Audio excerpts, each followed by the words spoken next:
ክቡራን ተመልካቾች እንደምናመሻችሁ የዕለቱን የአሻሚ ቢዝነስና ምጣኔ ሀብት ዜናዎች ከዚህ እንደሚከተለው ወደ እናንተ ማቅረብ ጀምራለሁ። በቅድሚያም የውጭ ሀገራት ገንዘብ ዕለታዊ ምንዛሬ ተመናቸውን እንዲሁም የዕለቱን የወርቅና የዕለቱን የነዳጅ ዋጋ እንከታተል።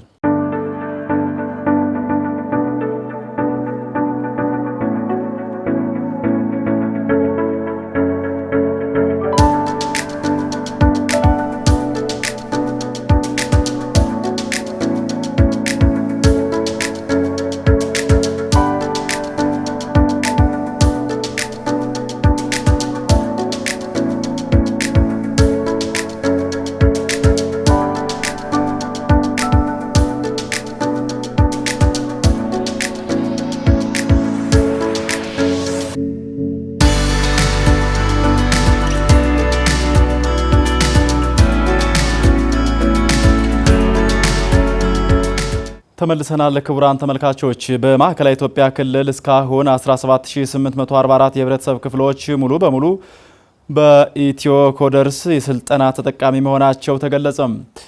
በማዕከላዊ ኢትዮጵያ ክልል በክልሉ 17844 የህብረተሰብ ክፍሎችና ስልጠናቸውን አጠናቀው ሰርቲፊኬት ማግኘታቸውን የክልሉ ሳይንስና ኢንፎርሜሽን ቴክኖሎጂ ቢሮ ኃላፊ አቶ ሰላሙ አማዶ ተናግረዋል። በማዕከላዊ ኢትዮጵያ ክልል በክልሉ 17844 የህብረተሰብ ክፍሎች ስልጠናቸውን አጠናቀው ሰርቲፊኬት ማግኘታቸውን አብራርተዋል።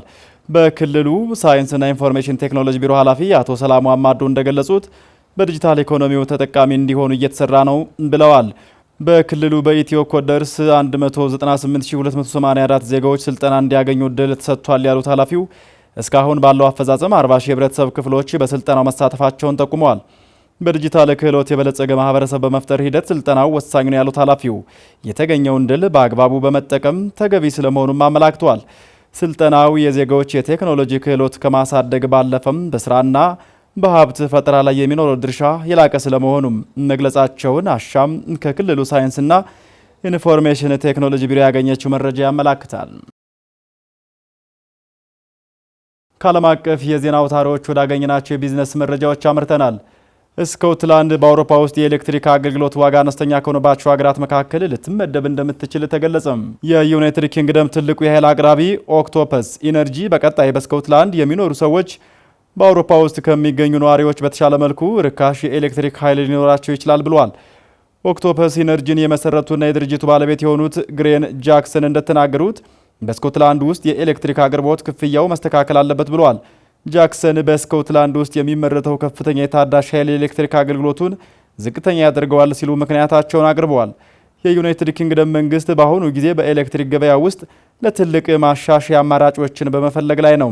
በአሁኑ ጊዜም የኤሌክትሪክ ሽያጭ ዋጋ በመላው ታላቋ ብሪታንያ ከፍተኛ እንደሆነ የቢቢሲ ዘገባ ያስረዳል።